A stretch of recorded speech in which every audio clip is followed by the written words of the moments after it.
Hello, good day everyone. Medyo kalmado lang po ang dating ko ngayon. Dahil siguro naman po, mayroon naman nakakaalam sa inyo na na-heart attack po ako last July 26 at 2:30 p.m. po. Actually, kausap ko po yung anak ko nung nangyari yun. Magkausap kami sa phone kasi nasa San Francisco siya, nandito ako sa Pennsylvania. So, medyo malayo yung distansya namin. Sa phone lang ho kami madalas mag-usap. At, yun po, bali, ang nangyari po kasi sa akin nun, nakausap ko po yung anak ko, parang masakit po yung dibdib ko. Sabi ko doon sa anak ko, mamaya na tayo usap, medyo masakit ang dibdib ko. Actually, nakatawag pa po ako doon sa doktor namin at sabi pumunta ako doon para i-EKG. Nung buti na lang yung husband ko, work from home siya, nasa bahay lang siya, sinabi ko kung pwede niya akong i-drop doon sa doktor as in ngayon na dahil hindi ako makahinga. Nung nakita niya ako, sinabi niya no, 911 ang tatawagan natin. Yan po ang ambulance ng 911 na sumundo sa akin. At dito naman ako dinala sa Lehigh Valley Hospital. Bali yun po, kwento ko lang sa inyo yung na-experience kong sakit. Bali, yung pakiramdam na masakit siya, para siyang may nakadagan sa inyo na elepante sa dibdib nyo. At the same time, meron din pong, para kayo may nakain na choke kayo, na malaking bagay na hanggang dito lang. At may sumasakal sa inyo na hindi kayo makahinga. Ganun po ang pakiramdam ko. Kala ko talaga mamamatay na ako. As in, dumating yung time na, dahil wala pa yung 911, nag-lean na lang ako doon sa shoulder ng husband ko. Kasi hindi ko na kaya yung sakit. Umiiyak na ako sa sakit at yung luha ko dahan-dahan nung bumabagsak. Kasi nga, ang sakit-sakit talaga. Iba yung pakiramdam. Na-stroke na po kasi ako dati ng 2016. So, magkaiba po siya. Nung na-stroke po kasi ako, nasa California pa ako noon. Kasama ko pa yung mga ko sa San Francisco. So, nakakapaglakad ako, pero alam ko, napapansin ko, hinihila ko yung paa ko. Wala naman ako nararamdaman during na na-stroke ako. Nung kausap ko lang yung husband ko sa phone, sabi niya nabubulol daw ako. So, tinawagan niya yung anak ko. Sinugod ako ng anak ko dun sa Seton Hospital, which is malapit lang naman sa amin. Dahil kasi actually, Daly City po kami. Pacifica, yun. Magkakalapit lang po yun. Nung sinugod ako ng mga anak ko doon sa hospital, bigla pong nag-drop yung mukha ko. Bumagsak yung kanang parte ng mukha ko. Talagang gumanon siya. Tapos yung salita ko, hindi na nila maintindihan. Tapos umiiyak na ako. Actually, wala pa ako nararamdaman nun. Wala pa ako nararamdaman nung na-stroke ako. Physical po ang makikita may changes sa aking pagsasalita ko. Pero ito, nung nangyari sa akin yung heart attack, wala pong physical na changes sa akin. Ako po ang nakakaramdam ng sakit. Hindi gaya nun sa stroke. Hindi ko naramdaman. Iba ang nakakakita sa akin. Dito, ang nakakaramdam ako. Ang feeling ko, tagal-tagal po nung 911. Imagine 7 minutes and 48 seconds to be exact. Nakuha pa ho ng husband ko yung time bago sila dumating. Parang ang tagal-tagal niya. Makikita niyo po dito sa videos or sa aking vlog yung mga nangyari sa akin during that time.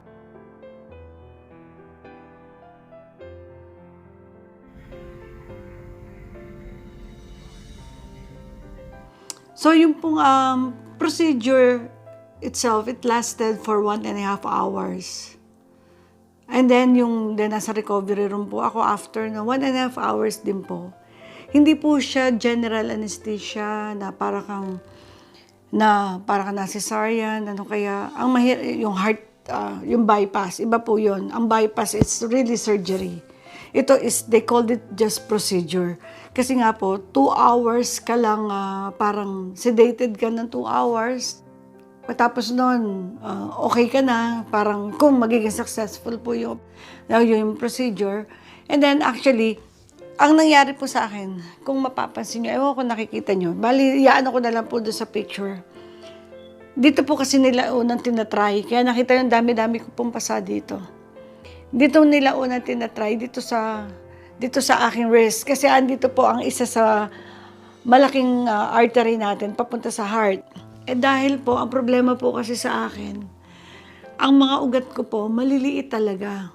Kaya nga minsan pag nagpapa-blood test ako, ang ginagamit sa akin, baby needle. Kasi nagtatago po yung mga ugat ko. So, tinry nila dito. Miski yan, nakita niyo, purpasa na ako. Hindi talaga umabot. Ang second option po, nandito dito nila, sa groin nyo. Sa groin, ang tawag nila. Doon po nila inilagay. Papunta dito sa inyong heart. So first picture, that's in the groin. That's where we make the puncture to get the catheter in. You see the pinch right there. That is the narrowing. Pay attention to this. That's the narrowing. So that's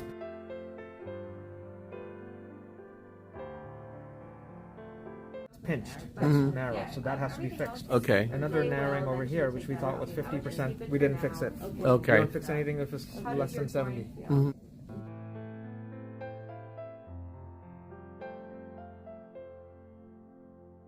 There's no significant narrowing on the right side, but on the left side, you have 2 blood vessels. One was fixed, one was not. This one has 50% blockage. In the future, that might cause problems.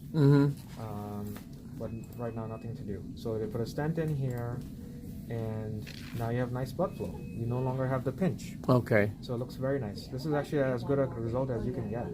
It's a very good result. So it looks nice. Right? Okay. That's the stent. Thank you so much. Alrighty. See you guys later. Thank you. Later on, ask the nurse to walk with you. Yeah. Actually, 1.5 hours lang po yung procedure na ginawa sa akin, plus the recovery in the recovery room na 1.5 hours din. Tapos yun, danala na ako sa private room. Ang problema po, pag dito po kasi ang naging procedure nyo, madali lang daw sana ang pag-heal. Hindi masyadong maraming restriction pagkatapos ng operation.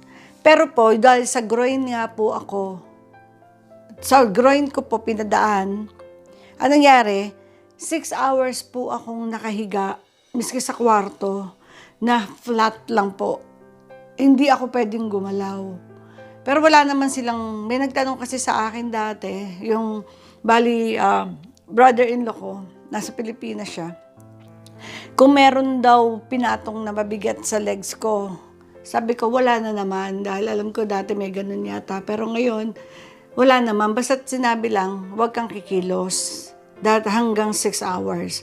Pero yung 6 hours na yon, dahan-dahan kang itinataas. Na-adjust naman yung bed mo, dahan-dahan. Hanggang umabot ng 6 hours. Di yun, tinanggal na po yung mga nakakabit sa ko. Pwede na akong maglakad.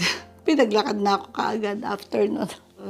Tinry ko, saglit lang kasi masakit pa nga po yung ko eh. So ngayon, mga ilang araw na rin po akong natapusan ng procedure. Ito, ang dami ko pa rin pasa. May mga masakit pa rin po yung ibang parte ng katawan ko. At syempre, andun yung pasasalamat po sa Diyos. Dahil kasi hindi ko masabi kung ilang buhay ko na po ito.